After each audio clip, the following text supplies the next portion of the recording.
Moro! Tässä jaksossa käydään läpi, että mitä muutoksia tähän koppaan on tehty, niin lähdetään tutkimaan. Täältä näyttää vakio sisälokasuoja ja iskuvaimentimen yläpää. Tässä noin sisälokasuojat on kasvatettu, ettei pääsisi ottaa rengas kiinni. Ja samalla on vahvistettu iskuvaimentimien yläpäät ja tehty sinne pulttijakomuutos. Pikkumese näyttää täältä keulasta, eli kaikki on kiinteitä ja mikään ei lähde semmoisella pienellä työllä pois. Tämä on ollut tehtaalta lähtiessään 2.6, eli tässä yläpalkki on 6 pultilla kiinni. Keski- ja alapalkki on tehty uusiksi, että on saatu mahtuu nämä jäähdyttimet tänne. Jos mä haluan tämän keulan kokonaan pois tästä, niin mä otan vaan pultit auki, letkut pois, ja tää lähtee ihan kokonaisena palasena tästä sivuun.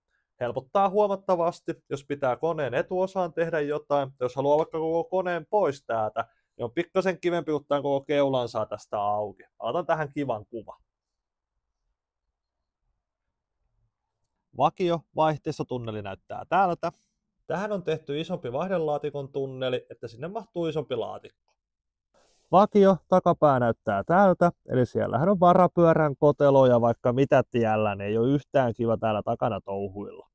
Takaa on leikattu varapyörän kotelo pois, että täällä on enempi tilaa touhuilla. Nyt täällä on helpompi tehdä huoltoja tai jos jotain hajoaa, niin vaihdellaan osia, kun pääsee paljon mukavammin alustan osiin, perään, jarrulinjoihin kiinni. Niin sen takia se on leikattu pois, niin nyt täällä on hyvin tilaa touhuilla. Semmoisia muutoksia tässä vaiheessa tehty. Huomenna jatketaan.